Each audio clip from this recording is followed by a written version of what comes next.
નમસ્તે, જય માતાજી। મારા પગ નીચેથી જમીન સરકી ગઈ। સામે ફરતી ખુરશી પર જે સ્ત્રી બારી તરફ મોઢું કરીને ઊભી હતી, જેવી તે ફરી મારા ગળામાં શબ્દો કાંટા બનીને અટકી ગયા। આ કેવી રીતે શક્ય છે? એ તો એક પગની લૂલી હતી, એ તો બે સાખીના આધારે ચાલતી હતી અને મારા દરવાજે રોજ રોટલી માંગવા આવતી હતી, પણ અહીં આ ભવ્ય ઓફિસમાં એ મોંઘા કપડાં પહેરીને પોતાના પગ પર બિલકુલ સીધી અને આત્મવિશ્વાસભરા અંદાજમાં ઊભી હતી। મારી આંખો સામે અંધકાર છવાઈ ગયો। કાર્તિક આશ્ચર્યથી ક્યારેક મને તો ક્યારેક પોતાની બોસને જોઈ રહ્યો હતો। એ મારી હાલત સમજી નહોતો શકતો। એ સ્ત્રીએ સ્મિત કર્યું, એવું ગહેરું અને શાંત સ્મિત જેણે મારા અસ્તિત્વમાં ઠંડી લહેર દોડાવી દીધી। શું થયું સાક્ષીજી, ઓળખ્યું નહીં મને? એનો અવાજ તો એ જ હતો, પણ લહેજો રૂઆબદાર હતો। મારું હૃદય ધડક ધડક ધડકી રહ્યું હતું। આ બધું શું હતું? કોઈ ભયાનક મજાક હતી કે પછી હકીકત? મારું નામ સાક્ષી છે। જો હું મારી જિંદગીના એ વળાંકને જોઉં જ્યાં હું આજે ઊભી છું, તો વિશ્વાસ નથી આવતો કે સમય કેવી રીતે કરવટ બદલે છે। હું એક હદ કરતાં વધુ ગરીબ ઘરની છું। અમે માત્ર બે બહેનો હતી। અમારો કોઈ ભાઈ નહોતો જે વૃદ્ધાવસ્થામાં પપ્પાનો આધાર બની શકે। પપ્પા એક જૂની ફેક્ટરીમાં મુનશી હતા અને તેમની કુલ જમાપૂંજી માત્ર અમે બે બહેનો અને અમારી ઇજ્જત જ હતી। ઘરનું વાતાવરણ હંમેશા સાદગીભર્યું રહેતું। મને યાદ છે, એક રાત્રે મેં પપ્પા મમ્મી સાથે ખૂબ ચિંતાતુર થઈને વાત કરતા સાંભળ્યા હતા, મધુ, જિંદગીનો કોઈ ભરોસો નથી। મારી તબિયત હવે જવાબ આપી રહી છે। હું ઈચ્છું છું કે સાક્ષી માટે પોતાનું ફરજ અદા કરી દઉં। પપ્પાના અવાજમાં થાક હતો। મમ્મીએ ધીમેથી પૂછ્યું, પણ હજી તો કોઈ રિશ્તો નજરમાં પણ નથી ને? અને અમારી દીકરી તો હજી નાની જ છે। પપ્પાએ ઠંડો શ્વાસ લેતા કહ્યું, કાર્તિક છે એ મારા દોસ્તનો દીકરો। હા, એ અનાથ પણ છે। મેં જ એને ઉછેર્યો છે, ભણાવ્યો, લખાવ્યો। એની પાસે દોલત નથી ખરી, પણ એ શરીફ છે। એ મારી દીકરીને કદી દુઃખ નહીં આપે। કાર્તિક મારા પપ્પાના જૂના દોસ્તનો દીકરો હતો અને તેના પિતાના જતા પછી મારા પપ્પાએ જ કાર્તિકને દીકરાની જેમ ઉછેર્યો હતો। કાર્તિકના મા બાપ બાળપણમાં જ આ દુનિયાથી વિદાય થઈ ગયા હતા। એ ખૂબ શરીફ અને મહેનતુ માણસ હતો। પપ્પાનો નિર્ણય પથ્થરની લીટી હતો અને પછી મારી સાદગીભરી શાદી કાર્તિક સાથે થઈ ગઈ। લગ્નના થોડા સમય પછી જ પપ્પા અને મમ્મી બંનેએ આ દુનિયાને અલવિદા કહી દીધું। બહેનના લગ્ન પણ બીજા શહેરમાં થઈ ગયા હતા। આ ભરેલા પૂરેલા ઘરમાં હું અને કાર્તિક એકલા રહી ગયા હતા। એ સમય મારા માટે ખૂબ મુશ્કેલ હતો, પણ કાર્તિકે મારો ખૂબ સાથ આપ્યો। એક સાંજે મેં મારી પાસે આવ્યો અને મારા માથે હાથ મૂકીને બોલ્યો, સાક્ષી, તું પોતાને એકલી ના સમજીશ। તારા મા બાપ મારું પણ બધું હતા। હવે આપણને એકબીજાનો આધાર બનવાનું છે। હું તને કદી એકલી નહીં છોડું। પછી કાર્તિકને શહેરની એક સારી કંપનીમાં નોકરી મળી ગઈ। પગાર ખાસ વધારે નહોતો, પણ કંપની તરફથી રહેવા માટે નાનકડો ફ્લેટ મળતો હતો। સાક્ષી, આપણે ગામ છોડવું પડશે, કાર્તિકે સામાન બાંધતા કહ્યું। મેં હસીને કહ્યું, જ્યાં તમે છો ત્યાં હું છું, મને તો ફક્ત તમારો સાથ જોઈએ। અમે શહેર તરફ રવાના થઈ ગયા। એ ફ્લેટ નાનો હતો, પણ અમારું પોતાનું આશિયાણું હતું। ભગવાનનો લાખ લાખ શુકર હતો કે બે વેળાની રોટલી ઇજ્જતથી મળી રહી હતી। સમય વીતતો ગયો અને ભગવાને અમને બે પ્યારા બાળકો આપ્યા। અમે સુખી જીવન જીવી રહ્યા હતા। મુશ્કેલીઓ ખાસ મોટી નહોતી, પણ સુખ શાંતિ ઘણી હતી। કાર્તિક પોતાનો પગાર લાવીને મારા હાથ પર મૂકતો અને કહેતો, લે સાક્ષી, આખા મહિનાનો ખર્ચ આમાં જ ચલાવવાનો છે। મને ખબર છે તું ખૂબ સમજદાર છે, આટલામાં જ બધું સંભાળી લેશે। હું હસીને કહેતી, ભગવાન જ બધું સારું કરે છે, તમે ચિંતા ના કરો। ક્યારેય કોઈની આગળ હાથ ફેલાવવાની નોબત નહોતી આવી। બધું બરાબર ચાલી રહ્યું હતું, પણ પછી મોંઘવારી અને બાળકોના વધતા ખર્ચાએ અમને ધીમે ધીમે જકડી લીધા। બાળકો સ્કૂલ જવા લાગ્યા ત્યારે હું દિવસભર કામમાં એકલી રહેતી। મને લાગવા લાગ્યું કે કાર્તિક પર બોજ વધી રહ્યો છે। એક રાતે જમ્યા પછી મેં કહ્યું, સાંભળો, હું વિચારું છું કે હું પણ કંઈક કરું। હું ભણેલી લખેલી છું, કોઈ નાનકડી ખાનગી સ્કૂલમાં નોકરી કરી લઉં, તમારો પણ હાથ બટાવીશ। કાર્તિકે ચાનો કપ મૂક્યો અને ગંભીર થઈને બોલ્યો, ના સાક્ષી, મને આ મંજૂર નથી। હું છું ને, હજી હું જીવતો છું। તું ફક્ત ઘર અને બાળકોની સંભાળ રાખ। તારા ભણેલા લખેલા હોવાનો ફાયદો એ જ છે કે તું બાળકોને સારી રીતે ઉછેર કરી રહી છે। મને બીજું કાંઈ નથી જોઈતું। મેં એની વાત માની લીધી, પણ કિસ્મત અમારા માટે કંઈક બીજું જ લખી રહી હતી। મને ખબર નહોતી કે અમારા ફ્લેટની બહાર થનારી એક સામાન્ય મુલાકાત મારી જિંદગીને હંમેશ માટે બદલી નાખવાની હતી। બીજી સવારે પણ રોજ જેવી જ હું ખૂબ વ્યસ્ત હતી। મેં ઝડપથી નાસ્તો બનાવ્યો, બાળકોને તૈયાર કર્યા અને તેમને સ્કૂલ બસ સુધી છોડી આવી।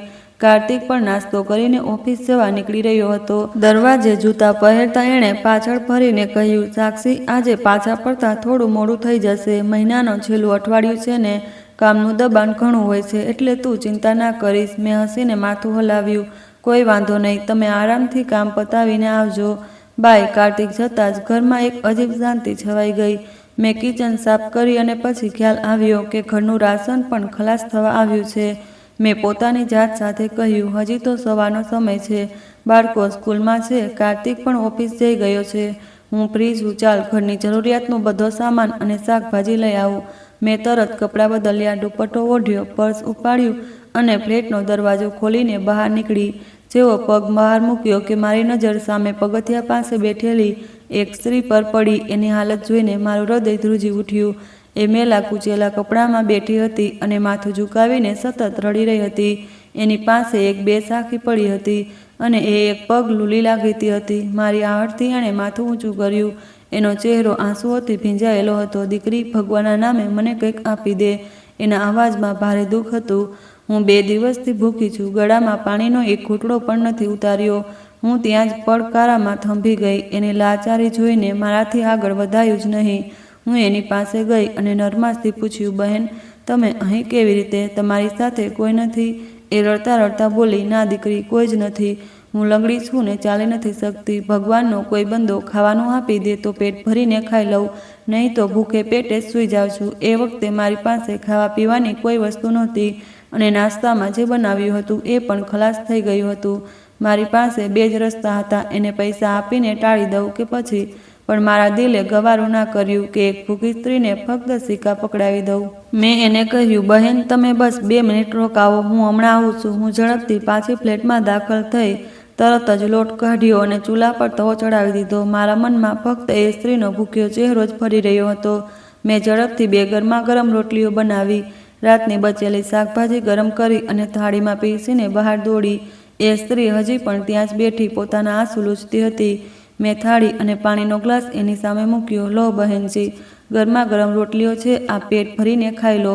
એણે કાપતા હાથે લોટો તોડ્યો અને એક આકાશ તરફ જોઈને બોલી, ભગવાન તારો લાખ લાખ શુકર છે. પછી મારી તરફ પાડી. તેની આંખોમાં કૃતજ્ઞતા ચમકી હતી. દીકરી, ભગવાન તને ઘણું આપે. ભગવાન તારું ભલું કરે. તું હંમેશા સુહાગન રહેજે. તારા બાળકોને લાંબી ઉંમર મળે. તારો પતિ હંમેશા તારા માથે છાંયડાની જેમ રહે. એના મોઢેથી નીકળેલી એ દુઆઓએ જાણે મારા હૈયામાં ઠંડક પાથરી દીધી. કાર્તિક અને બાળકો માટેની પ્રાર્થના સાંભળીને મારું દિલ ખુશીથી ભરાઈ ગયું. એ ખાતી રહી અને હું એમ જ ઊભી રહીને જોતી રહી. જ્યારે એણે ખાઈ લીધું તો મેં વાસણ ઉપાડતા કહ્યું, હવે હું જાઉં છું, મને બજારે જવું છે. એણે કહ્યું, જા દીકરી, ભગવાન તારી દરેક મુશ્કેલી સરળ કરે. હું હલકા ફૂલકા દિલે બજારે ગઈ. ખરીદી કરતી વખતે પણ મારા કાનમાં એ ભિખારણની દુઆઓ ગૂંજતી રહી. ગામમાં અમ્મા હંમેશા કહેતા, સાક્ષી ભિખારીની દુઆમાં ઘણી અસર હોય છે. દરવાજે આવે તો ખાલી હાથ ના મોકલતી. આજે મને અમ્માની વાતની સચ્ચાઈનો અહેસાસ થઈ રહ્યો હતો. જ્યારે હું સામાન લઈને ફ્લેટ પર પાછી આવી તો એ ભિખારણ ત્યાં નહોતી. કદાચ એ ફક્ત પોતાની ભૂખ મિટાવવા આવી હતી. ખાધું અને ચાલી ગઈ. મેં ભગવાનને ધન્યવાદ કહ્યું કે એમણે મને કોઈની ભૂખ મટાવવાનું માધ્યમ બનાવ્યું. હું ઘરના કામમાં વ્યસ્ત થઈ ગઈ, પણ દિલમાં એક અજાણ્યો સુકૂન હતો. જાણે મેં કોઈ ખૂબ મોટું કામ કરી નાખ્યું હોય. મને ક્યાં ખબર હતી કે આ બનાવ ફક્ત એક સંયોગ નહીં, પણ એ સિલસિલાની શરૂઆત હતી જે મારી જિંદગીને હલાવી હચમચાવી નાખનારો હતો. બીજી સવારે જ્યારે હું કામમાંથી ફ્રી થઈ તો કાલનો બનાવ મારા મનમાં તાજો થઈ ગયો. કાર્તિક અને બાળકોના નીકળી ગયા હતા. હું ઘરની સફાઈમાં વ્યસ્ત હતી. થોડી વારે ખ્યાલ આવ્યો કે આજે કચરાવાળો હજી કચરો લેવા આવ્યો જ નથી. ક્યાંક આવીને ચાલ્યો તો નહીં ગયો હોય. મેં ઝડપથી હાથ લૂછ્યા અને દરવાજા તરફ વધી. દરવાજો ખોલ્યો તો સામેનો નજારો જોઈને હું ચોંકી ઊભી રહી ગઈ. ત્યાં કચરાવાળો નહોતો, પણ એ જ કાલવાળી ભિખારણ મારી દહેલીજ પાસે પગથિયા પર બેઠી બેઠી હતી. આ વખતે એની હાલત કાલ કરતાં વધુ પણ ખરાબ લાગતી હતી. એ ઘૂંટણમાં માથું દઈને સતત રડી રહી હતી. એની બેસાખી પાસે જમીન પર પડી હતી. હું ગભરાઈને તરત આગળ વધી. બહેન, તમે ઠીક તો છો ને? આટલું કેમ રડો છો? એણે મારી વાત સાંભળીને માથું ઊંચું કર્યું. એની આંખો સોજી ગઈ હતી અને ચહેરો આંસુઓથી ભીંજાયેલો હતો. દીકરી, હું શું કરું? મારી મમતા જ મને આમ ખેંચી લાવે છે. એ હિંચકા લેતા બોલી, કાલે તે જે ખાવાનું આપ્યું એ તો મારા બાળકોએ ખાઈ લીધું, પણ આજે ફરી ભૂખ એમનો જીવ લઈ રહી છે. અને માત્ર ભૂખ જ નહીં, આ ઠંડી પણ એમને બીમાર કરી રહી છે. હું સવાલિયા નજરે એને જોવા લાગી. એ પોતાની ફાટેલી જૂની ચાદર સરખી કરતા બોલી, હા દીકરી, શિયાળાની ઋતુ શરૂ થઈ ગઈ છે. મારા બાળકો પાસે તન ઢાંકવા માટે પૂરા કપડાં પણ નથી. એ રાતભર ધ્રુજતા રહે છે. કોઈ એક જોડ જૂના કપડાં હોય તો આપી દે, જેથી એમનું શરીર ઢંકાય. એમની હાલત જોઈને મારું કલેજું ફાટી રહ્યું છે. એના સ્વરમાં એટલી સચ્ચાઈ અને દુઃખ હતું કે મારું દિલ પીગળી ગયું. મને પોતાના બાળકોનો ખ્યાલ આવ્યો, જે ગરમ પથારી અને નરમ કપડામાં સૂતા હતા.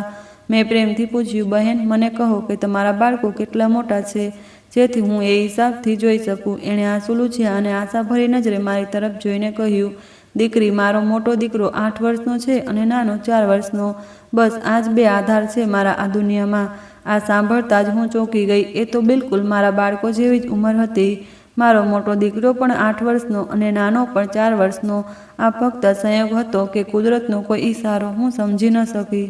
પણ મારા દિલમાં હમદર્દીની લાગણી વધુ ઊંડી થઈ ગઈ. તમે અહીં જ રોકાઓ બહેન, ક્યાંય ના જતા, મેં એને કહ્યું અને ઝડપથી અંદર દોડી સીધી બાળકોના રૂમમાં ગઈ અને અલમારી ખોલી. મેં એ કપડાં કાઢ્યા જે હવે મારા બાળકોને નાના થઈ ગયા હતા, પણ એકદમ નવા અને સ્વચ્છ હતા. 2 જોડ કપડાં સાથે એમના જૂતા પણ, સારા સ્વેટર અને મોજા પણ કાઢી લીધા. બહાર આટલી ઠંડી પડે છે તો સ્વેટર વગર એ માસૂમ બાળકો કેવી રીતે રહેતા હશે? હું પોતાની જાત સાથે વાત કરતી જ રહી. કિચનમાં આવી, કાલની જેમ ઝડપથી ખાવાનું ગરમ કર્યું અને બધું લઈને દરવાજે આવી. એ ત્યાં જ બેઠી મારી રાહ જોઈ રહી હતી.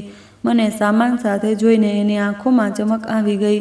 મેં કપડાં અને ખાવાનું એને સોંપતા કહ્યું, લો બહેન, આ ખાવાનું તમારા બાળકોને ખવડાવજો અને આ કપડાં એમને પહેરાવજો. એમાં ગરમ સ્વેટર અને મોજા પણ છે. હવે એમને ઠંડી નહીં લાગે. એણે સામાન એવી રીતે પકડ્યો જાણે મેં એને દુનિયાની સૌથી મોટી દોલત આપી દીધી હોય. એ કપડાને પ્રેમથી ચૂમવા લાગી. દીકરી, સદા સુહાગન રહેજે. ભગવાન તારા બાળકોને દરેક નજરથી બચાવે. તે મારી ખૂબ મોટી મુશ્કેલી હલ કરી દીધી. મારા બાળકો આજે ગરમ કપડાં પહેરશે તો તને ઘણી દુઆઓ આપશે. તારો આ ઉપકાર હું કદી નહીં ભૂલીશ. હું હસીને બોલી, બહેન, ઉપકાર કેવો? આ બધું તો ભગવાનનું આપેલું છે. એ જ એનો રસ્તો છે. તમે ફક્ત તમારા બાળકોની કાળજી રાખજો અને કોઈ જરૂર હોય તો કહેજો. એ પોતાની 2 સાખીના આધારે ખૂબ મુશ્કેલીઓ ઊભી થઈ. બસ દીકરી, ભગવાન તને બધું આપે. હું જાઉં છું. બાળકો રાહ જોતા હશે. એ લંગડાતી પગથિયાં ઉતરવા લાગી. હું દરવાજે ઊભી એને જતી જોતી રહી. એ લાચારી, એની 2 સાખીની ટીક ટીક અને એની આપેલી દુઆઓ મારા દિલમાં ઉતરી ગઈ હતી. ન જાણે કેમ મને એ સ્ત્રી પર એટલો તરસ આવતો હતો કે હું એને ખાલી હાથ જવા દેતી જ નહોતી. મને બિલકુલ અંદાજો નહોતો કે મારા બાળકોના જૂના કપડાં અને આ સાદું ખાવાનું મારી જિંદગીમાં કેવું તોફાન કે કેવો બદલાવ લાવવાનો છે. મેં સુકૂનનો શ્વાસ લીધો અને દરવાજો બંધ કરી દીધો. 2 દિવસ વીતી ગયા. મહિનાનું છેલ્લું અઠવાડિયું ચાલી રહ્યું હતું અને ઘરની હાલત થોડી તંગ થઈ ગઈ હતી. કાર્તિકનો પગાર આવવામાં હજી કેટલાક દિવસ બાકી હતા અને મારી પાસે ઘર ચલાવવા માટે ગણતરીના થોડાક જ રૂપિયા બચ્યા હતા. હું કિચનમાં બેસીને હિસાબ લગાવતી હતી કે આ રૂપિયામાં દૂધવાળાનું બિલ આપું કે શાકભાજી લાવું. એટલામાં દરવાજે ટકોર થયો.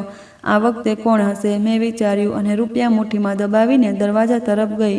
કુંડી ખોલી તો સામે એ જ ભિખારણ ઊભી હતી, પણ આજે એનો અંદાજ એકદમ જુદો હતો. એ ખરાબ રીતે હાંફતી હતી અને એનો ચહેરો સફેદ પડી ગયો હતો. દીકરી, ગજબ થઈ ગયું, એ રડતા રડતા બોલી. મારો નાનો દીકરો ખૂબ બીમાર છે. એને ખૂબ તીવ્ર તાવ છે. ડૉક્ટર કહે છે કે એને ન્યુમોનિયા થઈ ગયું છે. આ સાંભળતા જ હું ગભરાઈ ગઈ. ન્યુમોનિયા? તમે એણે સરકારી હોસ્પિટલ લઈ ગયા હતા ને? ગઈ હતી દીકરી, પણ ત્યાં ઘણી ભીડ હતી. ડૉક્ટરે એક ચિઠ્ઠી લખી આપી છે અને કહ્યું કે આ ઇન્જેક્શન બહારથી લાવીને લગાવો, ત્યારે જ બાળકનો જીવ બચશે. મારી પાસે તો ફૂટી કોડી પણ નથી. જો ઇન્જેક્શન લાગે તો મારો દીકરો મરી જશે. એણે વાંકી વળેલી ચિઠ્ઠી મારી સામે ધરી. મેં એના હાથમાં એ જ કાગળ જોયો અને એને બેચેન ચહેરો.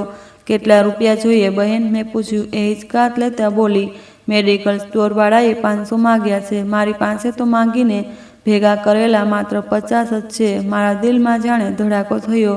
500 એ જ રકમ હતી જે આ વખતે મારી મુઠ્ઠીમાં દબાયેલી હતી. જો હું એ પૈસા એને આપી દઉં તો મારી પાસે ઘર ચલાવવા કંઈ બચતું નહીં. દૂધવાળો ઉધાર નહોતો કરતો અને શાક વગર ખાવાનું કેવી રીતે બને? એક પળ માટે હું શાંત થઈ ગઈ. મારા મગજમાં યુદ્ધ ચાલી રહ્યું હતું. એક તરફ મારું પોતાનું ઘર અને જરૂરિયાતો, બીજી તરફ એક માની તડપ. ભિખારણે કદાચ મારી ચૂપી સમજી ગઈ. નિરાશાથી બોલી, લાગે છે તારી પાસે પણ નથી. દીકરી, કંઈ વાંધો નહીં, હું બીજા દરવાજે જાઉં છું. કદાચ મારો દીકરો ત્યાં સુધી જીવતો રહી જાય. એમ કહીને એ ફરવા લાગી. એના સ્વરની નિરાશાએ મારા અંતરાત્માને હલાવી નાખ્યો. રૂકો બહેન, મેં પોકાર્યું. એ થંભી અને પાછી ફરીને મારી તરફ જોઈ. મેં મારી મુઠ્ઠી ખોલી અને એ 500ની નોટ એની તરફ ધરી દીધી. લે પૈસા, જા ઝડપથી જઈને પોતાના દીકરાનો ઈલાજ કરાવી લે. એણે નોટ જોઈને એની આંખો પોળી થઈ ગઈ. દીકરી, આ તો 500ની નોટ છે, તું આ પૂરી માને આપે છે? તારા ઘરનો ગુજારો કેવી રીતે ચાલશે? લાગે છે તારી પાસે પણ બસ આ જ પૈસા હતા.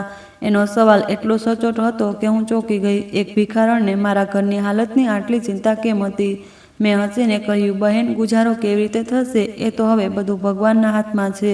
જો તારો દીકરો આ ચિઠ્ઠીથી સાજો થઈ જશે તો સમજી લેજે કે મારો સોદો ખરો ઉતર્યો. તું હવે વાર ના કર, ઝડપથી જા. એણે કાપતા હાથે નોટ પકડી. આ વખતે એણે કોઈ લાંબી દુઆ ન આપી અને ફક્ત મારી આંખોમાં ઊંડી નજર કરી અને ધીમા અવાજે બોલી, ભગવાન તારા દિલની આશાઓને હંમેશા જીવંત રાખે. તારા જેવી સ્ત્રીઓ ઓછી જ હોય છે જે પોતાની જરૂરિયાતને મારીને બીજાનું દુઃખ ખરીદી લેશે. એમ કહીને એ ઝડપથી પગથિયાં ઉતરી ગઈ. સાંજે જ્યારે કાર્તિક ઘરે આવ્યો તો એ ખૂબ થાકેલો લાગતો હતો. ખાવાના ટેબલ પર દાળ અને ચટણી જોઈને એણે સવાલે નજરે મારી તરફ જોયું. આજે તો પનીર બનાવવાનો પ્લાન હતો ને? બધું ઠીક છે ને સાક્ષી? આજે ખાવામાં ફક્ત દાળ? એને પ્રેમથી પૂછ્યું. મેં પાણીનો ગ્લાસ એની સામે મૂકતા કહ્યું, ખરેખર તો પનીર માટે જે પૈસા રાખ્યા હતા એ ખર્ચાઈ ગયા. ખર્ચાઈ ગયા? પણ ક્યાં? એ આશ્ચર્ય પામ્યો. મેં એને સવારનું બધું વાક્ય સંભળાવી દીધું. એ ચૂપચાપ સાંભળતો રહ્યો. લોટો હાથમાં જ અટકી ગયો. જ્યારે હું શાંત થઈ ત્યારે એણે ઊંડો શ્વાસ લીધો અને પછી હસી દીધું. તે બરાબર કર્યું સાક્ષી, પૈસા તો ફરી આવી જશે, પણ જો એ ગરીબનો દીકરો મરી જાત તો આપણને પોતાને કદી માફ ન કરી શકત. મને તારા પર ગર્વ છે. આપણે દાળથી પણ પેટ ભરી લઈશું. ભગવાન આપણને વધુ તરક્કી આપશે. એની વાત સાંભળીને મારા આખા દિવસનો બોજો ઉતરી ગયો. મને લાગ્યું કે આપણી આ નાનકડી કુરબાની વ્યર્થ નહીં જાય. મને ખબર નહોતી કે આ બનાવ માત્ર મારો જ નહીં, મારા પતિના સબ્ર અને એમની ઈમાનદારીનો પણ ઇમ્તહાન લઈ રહ્યો હતો. આ ઇમ્તહાન હવે પોતાના છેલ્લા અને સૌથી મહત્વના વળાંક પર પહોંચી રહ્યો હતો. ત્યાર પછી તો જાણે એ મારો રોજનો રૂટીન બની ગયો. એ ભિખારણ હવે રોજ મારા ફ્લેટના દરવાજા સામે આવીને બેસી જતી. ક્યારેક હું એને રોટલી આપતી, ક્યારેક ચાનો કપ, અને ક્યારેક એમ જ એની પાસે બેસીને 2-4 વાતો કરી લેતી. એ એક પગની લૂલી હતી. બે સાખી હંમેશા એની બાજુમાં જ પડી રહેતી. એની આંખોમાં એક અજીબ દર્દની લીટી હતી જે મને જોવાતી નહોતી. ઘણા દિવસ વીતી ગયા. એક દિવસ જ્યારે હું એને ખાવાનું આપવા ગઈ તો મારાથી રહેવાયું નહીં. હું એની પાસે પગથિયા પર બેસતા પૂછ્યું, બહેન, એક વાત તો કહેજે. આખા મહોલ્લામાં આટલા બધા ઘર છે, આટલા અમીર લોકો રહે છે, તો પણ તું રોજ ફરી ફરીને મારા દરવાજે આવીને કેમ બેસી જાય છે? હું તો પોતે એક ગરીબ માણસની પત્ની છું. હું તારી શું મદદ કરી શકું? એણે રોટલીનો લોટો તોડ્યો અને ખૂબ પ્રેમભરી નજરે મારી તરફ જોઈને કહ્યું, દીકરી, પેટની ભૂખ તો કોઈ પણ મિટાવી દેશે, પણ દિલની વેરાની દરેક દૂર નથી કરતું. તારા દરવાજે મને જે ઇજ્જત અને અપનાપન મળે છે ને એ મોટા મોટા બંગલાઓમાં પણ નથી મળતું. તું મને ભિખારણ નહીં, માણસ સમજે છે. બસ એટલે જ મારા પગ પોતે જ અહીં ખેંચાઈ આવે છે. એની વાત સાંભળીને હું હસી પડી. પણ પછી મારા મનમાં એક વિચાર આવ્યો જે મને ઘણા દિવસથી ખટકતો હતો. પણ બહેન, એક અજીબ વાત છે. તું હંમેશા ત્યારે જ આવે છે જ્યારે મારો પતિ ઓફિસ વયો ગયો હોય. ક્યારેય સાંજે કેમ નથી આવતી? મારા પતિ પણ ખૂબ નેકદિલ છે. એ પણ તારી મદદ કરીને ખુશ થાત. મારા સવાલ પર એ એક પળ માટે ગભરાઈ ગઈ. એણે નજર ચોરીને ઇધર ઉધર જોયું અને પછી પોતાની ચાદર સરખી કરતા બોલી, ના દીકરી, હું મર્દો સામે હાથ નથી ફેલાવતી. મને ખૂબ શરમ આવે છે. તારી પાસે માગવામાં મને ઝીઝક નથી લાગતી, પણ મર્દોનો શો ભરોસો? કદાચ કોઈ ઠપકો આપે કે કોઈ દાટે, સ્ત્રી જ બીજી સ્ત્રીનું દુઃખ સમજે છે. એનો જવાબ એકદમ સાચો હતો. એટલે મેં વધુ ખોદવું યોગ્ય ન સમજ્યું. પણ મને ક્યાં ખબર હતી કે એનો જવાબ પાછળ કેવું રહસ્ય છુપાયેલું છે. પછી એક દિવસ અચાનક મારી તબિયત બગડી ગઈ. છેલ્લા કેટલાક દિવસથી મને ખૂબ ચક્કર આવતા હતા અને કમરતડ પણ થતી હતી. કદાચ ઘરના કામ અને બાળકોની સંભાળવામાં મેં પોતાની તબિયતની અવગણના કરી હતી. સાંજે કાર્તિક ઘરે આવ્યો તો મને આવી નિર્બળ જોઈને ગભરાઈ ગયો. સાક્ષી, તારો રંગ તો બિલકુલ હળદર જેવો થઈ ગયો છે. તું ઠીક તો છે ને? એણે મારું માથું અડક્યું તો એ તપી રહ્યું હતું. મેં મુશ્કેલી આંખો ખોલી. બસ થોડી થાક લાગે છે. કાર્તિક, કદાચ તાવ છે. ના, આ ફક્ત તાવ નથી. તને હવે ડૉક્ટરને બતાવવું જ પડશે. કાલે જ ચાલીએ, કાર્તિકે નિર્ણયાત્મક અવાજે કહ્યું. પણ કાલે તો તમારી ઓફિસ છે, રજા કેવી રીતે મળશે? મેં ચિંતાથી પૂછ્યું. કાર્તિકે પોતાની નોકરી માટે ખૂબ સજાગ રહેતો હતો, ખાસ કરીને નવી સખ્ત મિજાજ માલકીનના ડરથી. કાર્તિકે વિચારતા કહ્યું, હા, રજાની તો મુશ્કેલી છે. આપણી નવી મેડમ અદિતિ રાણા ખૂબ નિયમોની પાકી છે, પણ તારી તબિયત વધુ મહત્વની છે. એમ કર, કાલે તું બપોરે તૈયાર થઈને મારી ઓફિસ આવજે. હું ત્યાં જ મેડમ સાથે વાત કરીને થોડી રજા લઈ લઈશ અને પછી આપણે ત્યાંથી જ હોસ્પિટલ જઈશું. તને એકલી આવવામાં તકલીફ તો નહીં થાય ને? મેં માથું હલાવ્યું. ના, હું ઓટોમાં આવી જઈશ, તમે ચિંતા ના કરશો. બીજી સવારે કાર્તિક નીકળી ગયો. ત્યારે રોજની જેમ દરવાજે ટકોરો થયો. મને ખબર હતી કે એ ભિખારણ જ હશે. હું દરવાજે ગઈ તો આજે મારી પોતાની હાલત પણ ખરાબ હતી, એટલે વધુ ઊભી રહી ન શકી. મેં એને ઝડપથી ખાવાનું આપીને કહ્યું, બહેન, કાલે તું ના આવતી. એ ચોંકીને બોલી, કેમ દીકરી, બધું ઠીક તો છે ને? મેં દિવાલનો આધાર લેતા કહ્યું, ના, મારી તબિયત ઠીક નથી. કાલે મારે હોસ્પિટલ જવું છે. હું ઘરે નહીં હોઉં. હોસ્પિટલનું નામ સાંભળતા જ એ એકદમ ચોંકીને બોલી, તો તું કોની સાથે જઈ રહી છે? તારો પતિ તો ઓફિસમાં હોય છે. મેં ફરીથી એને કહી દીધું, હા, હું એમની ઓફિસ જ જઈશ. એમણે કહ્યું છે કે પોતાની માલકીન પાસેથી રજા લઈને મને હોસ્પિટલ લઈ જશે. તું પ્રાર્થના કરજે એ એમની માલકીન રજા આપી દે. સાંભળ્યું છે કે ખૂબ સખત છે. ભિખારણે મારી વાત સાંભળીને ઊંડો શ્વાસ લીધો અને પછી અજીબ લહેજામાં બોલી, ચિંતા ના કર દીકરી, ભગવાન બધું ઠીક કરી દેશે. એ માલકીન પણ તો માણસ જ છે ને, રજા જરૂર આપી દેશે. તું આરામ કર. એમ કહીને એ ચાલી ગઈ. એ વખતે મને એના અંદાજમાં છુપાયેલા યકીનનો કોઈ અંદાજો નહોતો. મેં દરવાજો બંધ કરીને હોસ્પિટલ જવાની તૈયારી શરૂ કરી, એ વાતથી એકદમ બેખબર કે કાલનો દિવસ મારી જિંદગીનો સૌથી યાદગાર અને ચોંકાવનારો દિવસ બનવાનો હતો. બીજી બપોરે તૈયાર થઈને હું કાર્તિકની ઓફિસ તરફ નીકળી પડી. રસ્તા ભર ટ્રાફિકનો અવાજ મારા મગજમાં વિવિધ વિચારોનું તોફાન ઊભી કરી રહ્યો હતો. એક તરફ મારી ખરાબ તબિયત, બીજી તરફ કાર્તિકની નોકરીનો ડર. એ ઘરે વાતોમાં કહેતો હતો કે એની નવી માલકીન અદિતિ રાણા કામની બાબતમાં ખૂબ સખત મિજાજ છે અને થોડી પણ બેદરકારી બરદાસ્ત નથી કરતી. જ્યારે હું કાર્તિકની ઓફિસની બિલ્ડિંગ સામે પહોંચી તો એક પળ માટે થંભી ગઈ. એ કાચની બનેલી કાળી શાનદાર બિલ્ડિંગ હતી. મેં પોતાના સાદા કપડાં અને ચપ્પલ જોયા અને પછી સામે ઊભેલા ગાર્ડની યુનિફોર્મવાળા માણસને. એને જોઈને એક અજીબ નીચાપણું મારામાં જાગ્યું, પણ પછી મેં હિંમત કરી અને રિસેપ્શન તરફ વધી. જી મેડમ, તમને કોની સાથે મળવું છે? રિસેપ્શન પર બેઠેલી છોકરીએ પૂછ્યું. હું કાર્તિકજીને મળવા આવી છું. એ એકાઉન્ટ ડિપાર્ટમેન્ટ સંભાળે છે. હું એમની પત્ની છું. મેં ધીમા અવાજે કહ્યું. એણે એક ફોન ફાટક ફેરવ્યો અને પછી બોલી, તમે સામે સોફા પર બેસો, એ હમણાં આવે છે. હું ત્યાં બેઠી તો ખરી, પણ એર કન્ડિશન હોલની ઠંડક છતાં મારા કપાળે પરસેવો છૂટી રહ્યો હતો. થોડી જ મિનિટોમાં કાર્તિક ઝડપભેર ચાલતો મારી તરફ આવ્યો. એના ચહેરા પર હવાયા ઉઠતી હતી. સાક્ષી, તું આવી ગઈ. તારી તબિયત કેવી છે? એ મારી બાજુમાં બેસીને ધીમેથી બોલ્યો. તબિયત તો એ જ છે, બસ ચક્કર આવે છે. તે રજાની વાત કરી લીધી? કાર્તિકે લાચારીથી માથું હલાવ્યું. હજી તો મોકો જ નથી મળ્યો. આજે સવારથી મેડમ ખૂબ ગુસ્સામાં છે. કોઈ જૂના પ્રોજેક્ટની ફાઇલ ગુમ થઈ ગઈ હતી. એના પર બધાને ક્લાસ લઈ રહ્યા છે. હમણાં જ કેબિનમાં ગયા. ડર લાગે છે કે રજાની વાત સાંભળીને વધુ ગુસ્સે ન થઈ જાય. તો હવે શું કરીશું? ચાલો પાછા વળી જઈએ. અરે ના ના, કાર્તિકે મારો હાથ થપથપાવ્યો. તું આટલે દૂરથી આવી છે અને હાલાત પણ ખરાબ છે. હું હમણાં અંદર જઈને વાત કરી આવું છું. વધુમાં વધુ ઠપકો આપી દેશે, પણ તારી તબિયત મહત્વની છે. ભગવાન બાકી બધું જોઈ લેશે. એમ વાત કરતા જ હતા કે એક ચપરાસી આવીને બોલ્યો, કાર્તિક સાહેબ, મેડમ તમને બોલાવે છે. આ સાંભળતા જ કાર્તિકનો ચહેરો સફેદ પડી ગયો. લો, મારો બોલાવો આવી ગયો. કદાચ એમને ખબર પડી ગઈ કે હું સીટ પર નથી. એણે ગભરાઈને મારી તરફ જોયું. તમે જાઓ, હું અહીં તમારી રાહ જોઉં છું, મેં કહ્યું. એટલામાં ચપરાસી બોલ્યો, ના, મેડમે કહ્યું કે તમારી સાથે જે સ્ત્રી આવી છે એને પણ અંદર લઈ આવો. મેં આશ્ચર્યથી ઊભા થઈને પૂછ્યું, પણ મારું ત્યાં શું કામ છે? આ સાંભળીને કાર્તિક પણ પરેશાન થઈ ગયો. અરે ભાઈ, તે મેડમને કેમ ન કહ્યું કે મારી પત્ની બીમાર છે? કાર્તિકે ચપરાસીને કહ્યું. એ બોલ્યો, સર, મેં તો કહી દીધું હતું, એટલે જ તો બોલાવી છે. તમે લોકો ઝડપથી ચાલો, એ રાહ જોઈ રહ્યા છે.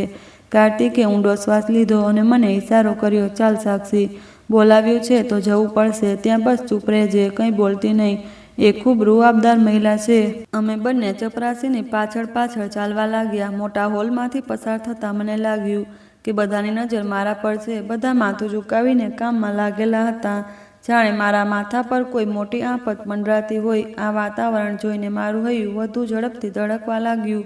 કાર્તિક બરાબર કહેતો હતો કે માલકીન ખૂબ સખત છે. ચપરાસી અમને એક મોટા કાચના દરવાજા સુધી લાવ્યો, ટકોરો કર્યો અને પછી અંદર જવાનો ઈશારો કર્યો. અંદરથી એક રૂઆબદાર અવાજ આવ્યો. અમે ડરતા ડરતા કેબિનમાં દાખલ થયા. એ ખૂબ મોટી અને સુંદર ઓફિસ હતી. દિવાલો પર મોંઘી પેઇન્ટિંગ લાગેલી હતી અને સામે મોટા ટેબલ 5 વાળે ઊંચી ફરતી ખુરશી હતી, જેની પીઠ અમારી તરફ હતી. કાર્તિકે આગળ વધીને ધીમા અવાજે ગુડ આફ્ટરનૂન મેડમ કહ્યું. ખુરશી ધીમે ધીમે ફરી.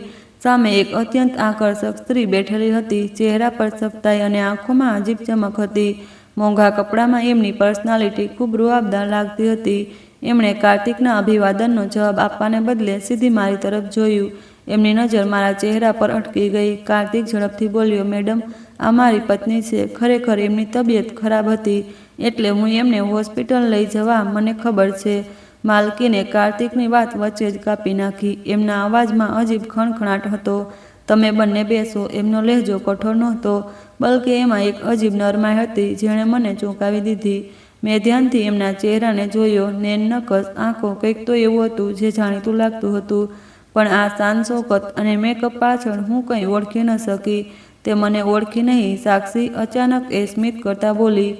હું હડબડાઈ ગઈ. મેડમ, ના, હું તો તમને પહેલી વાર મળું છું. કાર્તિક ક્યારેય મને તો ક્યારેક પોતાની માલકીનને જોઈને હેરાન થઈ ગયો. માલકીન ખુરશીથી ટેક લગાવીને મને જોવા લાગી. ધ્યાનથી જોજે, કદાચ યાદ આવી જાય. કોઈ એવી જેને તું રોજ પોતાના દરવાજે જુએ છે. આજ સાંભળતા મારા દિમાગમાં ધડાકો થયો. દરવાજે ઊભેલી એ 2 સાખીવાળી મેલી કૂચેલી ચાદર ઓઢેલી લાચાર ભિખારણ. પણ આ કેવી રીતે શક્ય હતું? સામે બેઠેલી આ સ્ત્રી તો શહેરની સૌથી અમીર બિઝનેસ વુમનમાંની એક હતી. મારા ગળામાં શબ્દો અટકી ગયા. તમે? પણ તમે? હું પથરાયેલી આંખે એમની તરફ જોતી રહી. મનમાં એક પછી એક સવાલો ઉભરાતા હતા. ચહેરો, અવાજ, આંખો, બધું એ જ. તો પણ દિમાગ માનવા તૈયાર નહોતું. ક્યાં એ તૂટેલી ચપ્પલ અને પેલી ચાદરવાળી લાચાર સ્ત્રી, અને ક્યાં આ કરોડના બિઝનેસની માલકીન, મોંઘા કપડાં પહેરેલી, આત્મવિશ્વાસથી ભરપૂર મહિલા. મારા હોઠ કાંપવા લાગ્યા. તમારી આંખો, તમારો અવાજ, એ બિલકુલ એ જ બહેન જેવું છે. પણ આ કેવી રીતે શક્ય છે? એ તો બિચારી લાચાર હતી. મારી વાત સાંભળીને કાર્તિક ખરાબ રીતે ગભરાઈ ગયો. એમને લાગ્યું કે કદાચ બીમારીથી મારું મગજ ખરાબ થઈ ગયું છે, કે હું એમની મેડમની બેઇજ્જતી કરું છું. કાર્તિકે તરત મારો હાથ પકડીને હલાવ્યો અને દબાયેલા પણ સખત અવાજે બોલ્યો, સાક્ષી, હોશમાં આવ. આ શી વાહિયાત વાતો કરે છે? આ મેડમ અદિતિ રાણા છે, આપણી બોસ. તું એમની સાથે કોઈ ભિખારણની સરખામણી કરે છે? ભગવાન માટે ચૂપ થઈ જા, નહીંતર મારી નોકરી જતી રહેશે. પછી એ તરત પોતાની મેડમ તરફ ફર્યો. મેડમ, પ્લીઝ, એને માફ કરી દો. એ ખૂબ બીમાર છે અને કદાચ તાવ એના માથે ચડી ગયો છે, એટલે કંઈ સમજાતું નથી. પણ અદિતિ રાણાના ચહેરા પર ગુસ્સાને બદલે ધીમું સ્મિત ફેલાઈ ગયું. એમણે હાથના ઈશારે કાર્તિકને ચૂપ રહેવા કહ્યું. પછી એ પોતાની ખુરશીથી ઊભી થઈ. હું અને કાર્તિક સાંસા રોકીને એમને જોતા રહ્યા. એ ટેબલ પાછળથી નીકળીને અમારી સામે આવી. એમની ચાલમાં કોઈ લંગડાપણું નહોતું. એ બિલકુલ સીધી અને આત્મવિશ્વાસથી ભરપૂર ચાલે ચાલી રહી હતી. એ મારી પાસે બિલકુલ આવીને ઊભી રહી અને અચાનક એમનો લહેજો બદલાઈ ગયો. એ જ તૂટેલો, દર્દભર્યો, ગભરાયેલો લહેજો જે હું રોજ સાંભળતી હતી. દીકરી, પેટની ભૂખ તો કોઈ પણ મિટાવી દે છે, પણ દિલની ભૂખ દરેકે દૂર નથી કરતું. તારા દરવાજે મને જે ઇજ્જત અને અપનાપન મળે છે ને, એ મોટા મોટા બંગલાઓમાં પણ નથી મળતું. આ શબ્દો સાંભળતા જ મારા પગ નીચેથી જમીન સરકી ગઈ. એ જ વાક્ય હતા જે એમણે ગઈકાલે મારા ઘરના પગથિયા પર બેસીને મને કહ્યા હતા. રૂમમાં ગાઢ શાંતિ છવાઈ ગઈ. કાર્તિકનું મોં આશ્ચર્યથી ખુલ્લું રહી ગયું. એ ક્યારેક મને તો ક્યારેક પોતાની માલકીનને જોતો રહ્યો. મેં અવિશ્વાસથી કહ્યું, તો એ તમે જ હતા? પણ આખરે કેમ? તમે તો આટલા અમીર છો, તમને આ રૂપમાં આવવાની શી જરૂર હતી? અને એ લંગડાપણું? અદિતિ રાણા સ્મિત કરીને પાછી પોતાની અસલી વ્યક્તિત્વમાં આવીને બોલી, હા સાક્ષી, એ હું જ હતી. હેરાન થાય છે ને કે હું કોઈ ભિખારણ નથી. મારા પતિ પણ ચોંકી ગયા હતા જ્યારે મેં આ નિર્ણય લીધો હતો. કાર્તિકે હકલાતા હકલાતા પૂછ્યું, મેડમ, તમે અમારા ઘરે ભિખારણના રૂપમાં? પણ આ બધું શું છે? શું અમારાથી કોઈ ભૂલ થઈ ગઈ છે કે આ કોઈ તપાસ હતી? કાર્તિકના કપાળે પરસેવાની બૂંદો સ્પષ્ટ દેખાતી હતી. એ સમજી નહોતા શકતા કે કંપનીની માલકીનને આવા વેશ બદલીને એમના ગરીબ ઘરે ચક્કર મારવાની શી જરૂર પડી. અદિતિ રાણાએ પોતાની ખુરશીમાં બેસતા ગંભીરતાથી કહ્યું, કાર્તિક સાહેબ, ગભરાશો નહીં. આ કોઈ પોલીસની તપાસ નહોતી અને તમે કોઈ ગુનો પણ નથી કર્યો. આ તો એક હકીકતની શોધ હતી. મેં હિંમત કરીને પૂછ્યું, કેવી હકીકત મેડમ? અને માત્ર અમારું ઘર જ કેમ પસંદ કર્યું? તમે જૂઠું કેમ બોલ્યા કે તમે લંગડા છો, લાચાર છો? હું તો તમારી મદદ કરીને પોતાને ખૂબ નસીબદાર સમજતી હતી, પણ હવે લાગે છે કે મારી લાગણીઓ સાથે રમત રમાઈ. મારા અવાજમાં દુઃખ અને ફરિયાદ બંને હતા. અદિતિ રાણાએ મારી આંખોમાં જોઈને નરમાઈથી બોલી, તારી ફરિયાદ એકદમ સાચી છે સાક્ષી. મને ખબર હતી કે જ્યારે સત્ય સામે આવશે ત્યારે તને દુઃખ થશે. હું ના લંગડી છું, ના લાચાર, ના જરૂરમંદ. હું આ મોટા બિઝનેસની એકલી વારસદાર છું. ભગવાને મને દરેક સુખ આપ્યું સિવાય સંતાનના. શું તમે નિસંતાન છો? મારા મોંમાંથી અચાનક નીકળી ગયું. હા, એમણે ધીમા અવાજે કહ્યું, મારી કોઈ ઓલાદ નથી. અને મારા પપ્પાએ મળતી વખતે મને એક અજીબ વસિયત સોંપી હતી, એક એવું કામ જેના કારણે મારે આ બધો ડ્રામા કરવો પડ્યો. અને એ વસિયતના કેન્દ્રમાં તમે બંને, તારો પતિ અને તું હતા. કાર્તિકે બેચેનીથી હલ્યો, પણ મેડમ, હું તો એક સામાન્ય એકાઉન્ટન્ટ છું. તમારા પિતાએ મારી ઓળખાણ પણ નહોતી. હા, એ તને નહોતા ઓળખતા, અદિતિ બોલી, પણ માણસની ફિતરતને ખૂબ સારી રીતે ઓળખતા હતા. અદિતિ રાણા આગળ ઝૂકીને બોલી, ઘણા દિવસથી હું તારા પતિના પ્રમોશન વિશે વિચારતી હતી. એમને મેનેજર બનાવવાનું લગભગ નક્કી હતું, પણ ખુરશી આપતા પહેલાં મારે કંઈક જોવું હતું, કંઈક પારખવું હતું. મારું હૈયું ઝડપથી ધડકવા લાગ્યું. પ્રમોશન, મેનેજર, એ અમારું સપનું હતું, પણ એનો આ બધા નાટક સાથે શો સંબંધ? મેં ગભરાહટમાં પૂછ્યું, શું પારખવું હતું મેડમ?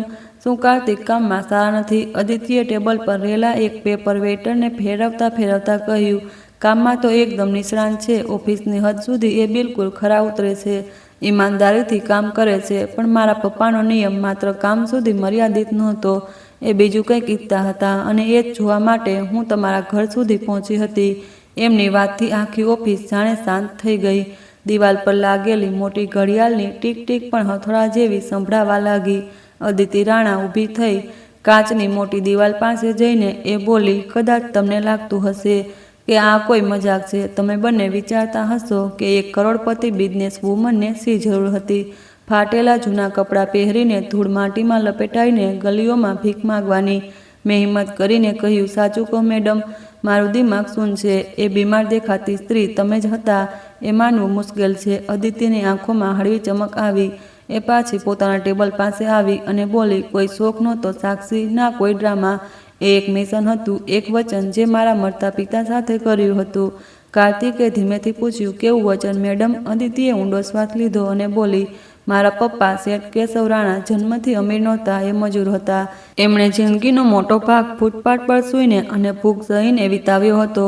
એ વખત જોયો હતો જ્યારે લોકો ફક્ત કપડાના કારણે એમને ધૂતકારતા હતા. જ્યારે એ ભૂખથી બેહાલ થઈને કોઈના દરવાજે રોટલી માંગતા, ત્યારે લોકો એમના પર કૂતરા છોડી દેતા. એમના અવાજમાં એટલું દર્દ હતું કે મારા રૂવાડા ઊભા થઈ ગયા. મહેનત અને નસીબે એમને અહીં સુધી પહોંચાડી દીધા, પણ એ પોતાની હકીકત કદી ભૂલ્યા નહીં. મળતી વખતે એમણે મને પાસે બોલાવી અને એક વસિયત કરી. એમણે કહ્યું, બેટા, મારો કારોબાર સંભાળજે, પણ મારા સિદ્ધાંતો કદી ના છોડજે. અને એમનો સૌથી મોટો સિદ્ધાંત એ હતો કે મોટો માણસ એ નથી જે મોટી ખુરશી પર બેસે, પણ એ છે જે ઝૂકીને કોઈ પડેલાને ઉઠાવી લે. એક ક્ષણભર થંભી, પછી કાર્તિકની આંખોમાં આંખો પોરવીને બોલી, કાર્તિક, છેલ્લા 6 મહિનાથી હું કંપની માટે નવા બ્રાન્ચ મેનેજરની શોધમાં હતી. એવી પોસ્ટ જેના હાથમાં કંપનીના કરોડો રૂપિયા નહીં, પણ એ ચેરિટી ફંડ પણ હોય જે અમે દર મહિને ગરીબો અને વિધવાઓમાં વહેંચીએ છીએ. કાર્તિકે આશ્ચર્યથી કહ્યું, ચેરિટી ફંડ? મેડમ, મને તો એની કોઈ જાણ નહોતી. જાણ એટલે જ નહોતી કારણ કે આ ફંડ ફક્ત ટોપ મેનેજમેન્ટના હાથમાં હોય છે. અદિતિએ સમાધાન આપ્યું, મારા પપ્પાનો નિયમ હતો કે આ ફંડનો ઇન્ચાર્જ ફક્ત એ જ બનશે જે ઈમાનદાર હોવાની સાથે માણસ પણ હોય. મેં પહેલાં એક મેનેજર રાખ્યો હતો, કામમાં ખૂબ ઝડપી હતો, પણ પછી ખબર પડી કે ગેરકાયદે ફંડના પૈસા ખાઈ રહ્યો છે. કારણ કે એના દિલમાં રહેમ નહોતો, એ જ દિવસે મેં નિર્ણય કર્યો કે હવે ચહેરો જોઈને નહીં, પોસ્ટ નહીં આપું, જમીર જોઈને આપીશ. હવે વાતની કડીઓ જોડાઈ રહી હતી. મારું હૈયું ઝડપથી ધડકી રહ્યું હતું. અદિતિ રાણાએ વાત આગળ વધારી, ઘણા દિવસથી હું તારા પતિના પ્રમોશન વિશે વિચારતી હતી. કાર્તિક કામમાં શાનદાર છે, એની ફાઇલો પણ શાનદાર છે, કદી 1 રૂપિયાની પણ હેરાફેરી થઈ નથી. ઓફિસની મુશ્કેલીઓમાં પણ એ 100% સફળ રહ્યો. પણ મને ડર હતો કે ક્યાંક પણ એ જૂના મેનેજર જેવો ન નીકળે. મારે જોવું હતું કે જ્યારે કોઈ એના ઘરના દરવાજે ટકોરો કરે ત્યારે એનું વર્તન કેવું હોય. એટલે જ હું તમારા ઘરે આવી. મેં દબાયેલા અવાજે પૂછ્યું, ફક્ત અમારા ઘરે? હા, એમણે માથું હલાવ્યું. હું ફક્ત તમારા ઘરે નહોતી આવી સાક્ષી, તમે તમારા મહોલ્લાના બીજા 4 ઘરના દરવાજા પણ ખટખટાવ્યા હતા. આ વાત મને ખબર નહોતી. મેં ચોંકીને પૂછ્યું, બીજા ઘર? અદિતિના ચહેરા પર એક તલક સ્મિત ઉપસી આવ્યું. હા, તમારી બરાબર બાજુનું ઘર, જે 2 માળનું પાકું બનેલું છે. હું ત્યાં ગઈ હતી. મેં ત્યાં ગુહાર લગાવી. એ સ્ત્રી બહાર નીકળી. મને ઉપરથી નીચે સુધી જોઈને એટલી ખરાબ રીતે ઠપકો આપ્યો કે મારું કલેજું કાપી ગયું. એ બોલવા લાગી, આટલી હટ્ટીકટ્ટી છે તો કામ કેમ નથી કરતી? રોજ મોં ઊંચકીને અહીં આવી જાય છે. જ્યારે હું લંગડાતી ચાલવાનું નાટક કરી રહી હતી, એમણે મને ધક્કો મારીને દરવાજો બંધ કરી દીધો. હું ચૂપ રહી. એમનું વર્તન સાચે જ ખૂબ સખત હતું, હું જાણતી હતી. પછી હું એની આગળના ઘરે ગઈ. ત્યાં મને એક ટુકડો વાસી રોટલી મળી, જે કદાચ કૂતરા પણ ન ખાત, અને એ પણ એવો અહેસાસ સાથે જાણે મારા પર દુનિયાની બધી દોલત લૂંટાવી દીધી હોય. અદિતિ રાણાની આંખોમાં ભીનાશ હતી. હું નિરાશ થઈ ગઈ હતી. વિચારતી હતી કે શું દુનિયામાંથી માનવતા ખતમ થઈ ગઈ છે? શું મારા પપ્પાનું સ્વપ્ન અધૂરું રહી જશે? પછી હું તારા દરવાજે આવી. હવે એમના અંદાજમાં નરમાઈ અપનાપણ હતું. તારું ઘર નાનું હતું, દરવાજો જૂનો હતો.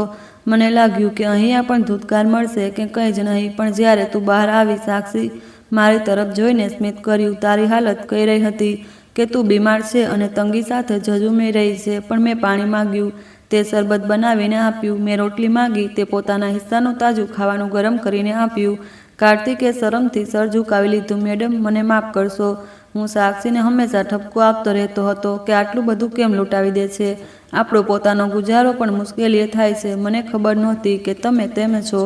આદિત્યે નરમાઈથી કહ્યું. જ્યારે હું દરવાજે બેસીને ખાતી હતી, ત્યારે અંદરથી તારો અવાજ આવતો હતો. સાક્ષી, તું ફરી શરૂ થઈ ગઈ. પોતાને ખાવાનું નથી અને ભિખારણને આપે છે. સાચું કહું કાર્તિક, એ વખતે મને લાગતું હતું કે તું ફેલ થઈ જઈશ. મને લાગતું હતું કે તું કંજૂસ અને પથ્થરદિલ માણસ છે, જે પોતાની પત્નીની ભલાઈના રસ્તામાં રૂકાવટ છે. કાર્તિકનો ચહેરો સફેદ પડી ગયો. એમને લાગ્યું કે બધું ખતમ થઈ જશે. પણ પછી હું સાક્ષીનો જવાબ સાંભળતી હતી. અદિતિએ મારી તરફ જોઈને કહ્યું, એણે તારી સાથે કહ્યું હતું કાર્તિક, ભગવાન આપે છે ત્યારે આપણે આપીએ છીએ. જે દિવસે એ આપવાનું બંધ કરશે, એ દિવસે આપણે બંધ કરી દેશું. આ બહેન દુઆ આપશે તો આપણી મુશ્કેલીઓ સરળ થશે. સાક્ષીની આ વાત મને વર્તને મને રોકાવી દીધી. હું રોજ આવતી રહી, ફક્ત એ જોવા કે આ જજ્બો સમય સાથે બદલાય છે કે નહીં. મારી આંખોમાં આંસુ આવી ગયા. મને એ દિવસ યાદ આવી ગયો જ્યારે મારી પાસે લોટની છેલ્લી મુઠ્ઠી હતી અને એ બહેને અવાજ લગાવ્યો હતો. મેં અડધી રોટલી પોતે ખાધી હતી અને અડધી એને આપી દીધી. એ માસુમિયતથી પૂછ્યું, મેડમ, તમે તો આટલા અમીર છો, મારી એ સૂકી રોટલી તમને કેવી લાગી હશે? અદિતિ ભાવુક થઈને બોલી, સાક્ષી, યકીન માન, એ 5 સ્ટાર હોટેલના ખાવાથી પણ વધુ સ્વાદિષ્ટ લાગી, કારણ કે એમાં સચ્ચાઈનું નમક હતું, પ્રેમ હતો. તે મને ગંદા કપડાંના કારણે કદી ધિક્કારતી ન જોયું અને તે મને બેસવા માટે ખુરશી આપી. પછી એ કાર્તિક તરફ ફરી. કાર્તિક, હું જોવા માંગતી હતી કે તું ગરીબોની મદદ કેટલે અંશે કરે છે. શું તું આ પ્રમોશનનો હકદાર છે કે નહીં? હું મારા પપ્પા સાથેનું વચન નિભાવતી હતી. જો આપણે જ ઈમાનદાર નહીં હોઈએ તો મુનાફો કમાઈ શકીશું, ન ગરીબો સુધી એમનો હક પહોંચાડી શકીશું. પણ સાચે તારી પત્નીએ સાબિત કરી દીધું કે દુનિયામાં સારા લોકો હજી ગયા નથી. એમણે પોતાની આંખોમાં આંસુ લૂછ્યા. મારી આંખોમાં પણ આંસુ હતા. મેં ધીમા અવાજે પૂછ્યું, શું તમે મને પરીક્ષા લેતા હતા? એ બોલી, બસ એવું જ સમજી લેજે. પણ એક વાત નક્કી થઈ ગઈ કે તમે બંને આ પ્રમોશનના હકદાર છો. બલકે હું તો કહીશ કે સાક્ષીના કારણે જ કાર્તિક તું સાચો હકદાર બન્યો છે. તારી પત્ની તારા માટે ખૂબ લકી છે. એની નિયતે તારું પ્રમોશન પાકું કરી દીધું. કાર્તિક મારી તરફ જોયું. પહેલીવાર એની નજરમાં ફરિયાદને બદલે આભાર હતો. એમને સમજાઈ ગયું હતું કે જેને એ ફિજૂલ ખર્ચી સમજતા હતા, એ જ એમના ભવિષ્યનું રોકાણ હતું. અદિતિ રાણાએ ડ્રોવર ખોલીને એક ક્રીમ કલરનું મોટું એન્વોલ્પ કાઢ્યું. રૂમમાં ફરી શાંતિ છવાઈ ગઈ. પણ આ વખતે એ શાંતિ સુકૂનથી ભરપૂર હતી. લો કાર્તિક, એમણે એન્વોલ્પ અને કેટલાક કાગળો એની તરફ વધારતા કહ્યું, આ ફક્ત કાગળના ટુકડા નથી, એ તો તમારી ઈમાનદારી અને તમારી પત્નીની કુરબાનીઓનું ફળ છે. કાર્તિકે કાપતા હાથે એન્વોલ્પ લીધું. એક ક્ષણ એના હાથમાં ફક્ત કાગળ જ નહોતા, એમાં અમારી બદલાતી જતી કિસ્મત હતી. અદિતિએ વાત આગળ વધારી, હું જાણું છું કે જેટલો પગાર તમને મળે છે એમાં ઘર ચલાવવું ખૂબ મુશ્કેલ થઈ પડે છે અને તમારી પત્ની તો ગરીબોમાં પણ દાન કરી દે છે. એટલે જ આ એન્વોલ્પમાં એ બધું છે જે તમારી તમામ પરેશાનીઓ ખતમ કરી દેશે. હું સવાલિયા નજરે જોઈ રહી હતી કે આખરે એમાં શું છે. 2 મહિનાની એડવાન્સ સેલરી અને હેલ્થ કાર્ડ, જેમાં અમારા આખા પરિવારનો મફત ઇલાજ લખેલો હતો. એમણે સ્મિત કરતાં કહ્યું, મેં અચાનક પૂછી નાખ્યું, આ બધું તમે કેમ કરી રહ્યા છો? મેં તો ફક્ત માણસ હોવાનું ફરજ અદા કર્યું હતું. એ મારી વાત વચ્ચે કાપીને સ્મિત કરીને બોલી, એટલે તો તમે આ ઇનામના હકદાર છો. દુનિયામાં ખૂબ ઓછા લોકો બચ્યા છે જેમાં માનવતા હજી જીવંત છે. તમે બિના કોઈ લાલચે મદદ કરી, એ જ તમારી જીત છે. દરવાજેથી બહાર નીકળતી વખતે મેં ફરી એકવાર એમની તરફ મૂડીને જોયું. એ પોતાની ખુરશી પર પાછી બેસી ગઈ હતી, એક સુકૂનભરી મુસ્કારાટ સાથે. એટલામાં એ બોલી, એમના શબ્દ મારા કાનમાં ગૂંજવા લાગ્યા, હંમેશા યાદ રાખજે સાક્ષી, ભગવાન માણસને કદી એના પૈસાથી નથી પારખતો, દિલથી પારખે છે. એ દિવસે મને પહેલીવાર અહેસાસ થયો કે ક્યારેક આપણી મુશ્કેલીઓ પણ માણસના રૂપમાં આવે છે અને સારું વર્તન આપણી જિંદગી બદલી નાખે. ઓફિસની ઊંચી બિલ્ડિંગમાંથી બહાર નીકળતા સાંજના પડછાયા ઊંડા થઈ ગયા હતા, પણ મારા અને કાર્તિક માટે જાણે જિંદગીની સવાર થઈ રહી હતી. એ લિફાફો જે કાર્તિકના હાથમાં હતો એ ફક્ત કાગળના કેટલાક ટુકડા નહોતા, એ અમારી ઇજ્જત, સુકૂન અને ભવિષ્યની ગેરંટી હતી. ઠંડી હવાના ઝોકાં અમારા ચહેરાને અડકતા હતા, પણ જે ઠંડક આજે દિલમાં હતી એની સાથે કોઈ સરખામણી નહોતી કરી શકતું. પાર્કિંગમાં પહોંચીને કાર્તિક થંભી ગયા. બાઇકની ચાવી કાઢવાને બદલે એક પળ માટે મારી તરફ જોયું. રસ્તાની પીળી લાઇટોમાં મેં એમની આંખોમાં ભીનાશ જોઈ. એ વ્યક્તિ જે હંમેશા પરેશાની અને ચીડમાં રહેતો હતો, આજે એના ચહેરા પર એક અજીબ મલાલ અને સુકૂન બંને હતા. સાક્ષી, કાર્તિકનો અવાજ ભરાયેલો હતો, મને માફ કરી દેજે. હું ચોંકી ગઈ. આ તમે શું બોલો છો કાર્તિક? એણે નજર ઝુકાવીને કહ્યું, હું હંમેશા તને રોકતો રહેતો હતો. જ્યારે તું એ લૂલી સ્ત્રીને ખાવાનું આપતી ત્યારે હું તને તાના મારતો હતો. મને લાગતું હતું કે આપણે ગરીબ છીએ, આપણે કોઈની મદદ કરવાના કાબેલ નથી. મને ડર લાગતો હતો કે જો આપણે કોઈને આપીશું તો પછી આપણે પાસે શું બચશે. પણ આજે સમજાઈ ગયું કે આપવાથી કમ નથી થતું. જો આજે તે સ્ત્રીની મદદ ન કરી હોત તો કદાચ આપણે આ પરીક્ષામાં નાપાસ થઈ જાત. આ નોકરી, આ પોસ્ટ, આ ઇજ્જત બધું તારી એ ફિજૂલ ખર્ચીનું જ ફળ છે જેને હું રોકવા માંગતો હતો. મેં સ્મિત કરીને એમના હાથ પર હાથ મૂક્યો. કાર્તિક, માણસ ફક્ત કોશિશ કરી શકે, દિલની હાલત તો ભગવાન જાણે છે. અદિતિ રાણાએ બરાબર કહ્યું હતું. એ આપણને પરખી રહી હતી, પણ હકીકતમાં એ ભગવાન તરફથી મોકલેલી એક પરીક્ષા હતી. એ જોવા માંગતો હતો કે તંગીમાં પણ આપણે માનવતાનું ફરજ નિભાવીએ છીએ કે નહીં. અમે બાઇક પર બેસીને હોસ્પિટલ તરફ રવાના થયા અને ત્યાંથી દવા લઈને ઘરે પાછા ફર્યા. તે ફરીએ મેં જોયું કે શહેર એ જ છે, રસ્તાઓ એ જ છે, પણ નજર બદલાઈ ગઈ. જે દુકાનો જોઈને પહેલાં હસરત થતી હતી, આજે એ બેમાન લાગે છે. મને અહેસાસ થયો કે સાચી દોલત બેંક બેલેન્સ નથી, એ સુકૂન છે જે કોઈના કામ આવવાથી મળે. જ્યારે અમે પોતાના ઘરના દરવાજે પહોંચ્યા ત્યારે મારી નજર એ ખૂણે પડી જ્યાં એ બહેન રોજ બેસતી હતી. એ જગ્યા આજે ખાલી હતી. ત્યાં કોઈ સ્ત્રી નહોતી, પણ એ ખાલી જગ્યાએ મને જિંદગીનો સૌથી મોટો પાઠ શીખવી દીધો હતો. હવાના ઝોકા સાથે મને અદિતિ રાણાના એ આખરી શબ્દ ફરી સંભળાયા જે એમણે જતા જતા કહ્યા હતા. એ શબ્દ મારા દિલ અને દિમાગ પર કોતરાઈ ગયા હતા. મેં દરવાજાની ચોખટને અડકીને આકાશ તરફ જોઈને ભગવાનનો આભાર માન્યો. હું વિચારતી હતી કે આપણે માણસો કેટલા નાદાન છીએ. આપણે ચહેરા જોઈએ છીએ, કપડાં જોઈએ છીએ, પણ ભૂલી જઈએ છીએ કે ભગવાન ક્યારેક પોતાના ખાસ બંદાઓને આપણી કિસ્મત કોઈ ખાસ રૂપમાં લપેટીને મોકલે છે. એ દિવસે એ ખાલી ખૂણાને અને પોતાના પતિના સુકૂનભર્યા ચહેરાને જોઈને મને જિંદગીની સૌથી મોટી હકીકત સમજાઈ ગઈ. અદિતિના એ શબ્દ મારી આત્મામાં ઉતરી ગયા હતા. હંમેશા યાદ રાખજે, ભગવાન માણસને કદી એના પૈસાથી નથી પારખતો, દિલથી પારખે છે. ભલાઈ કદી વ્યર્થ નથી જતી, એ ચોક્કસ ઘૂમીને કેટલાય ગણી વધીને પાછી આવે છે. અને એ જ કારણ છે કે આપણે કદી માનવતાનું દામન નથી છોડવું જોઈતું, ભલે પૈસા કેટલું ઓછું કેમ ન હોય. તો મિત્રો, આપને અમારી કહાની કેવી લાગી કમેન્ટમાં જરૂર બતાવજો. ચેનલ સબસ્ક્રાઈબ કરીને વિડીયો લાઈક કરી દેજો અને આવી બીજી કહાનીઓ સાંભળવા માટે બેલ આઇકન દબાવવાનું ના ભૂલતા. આભાર.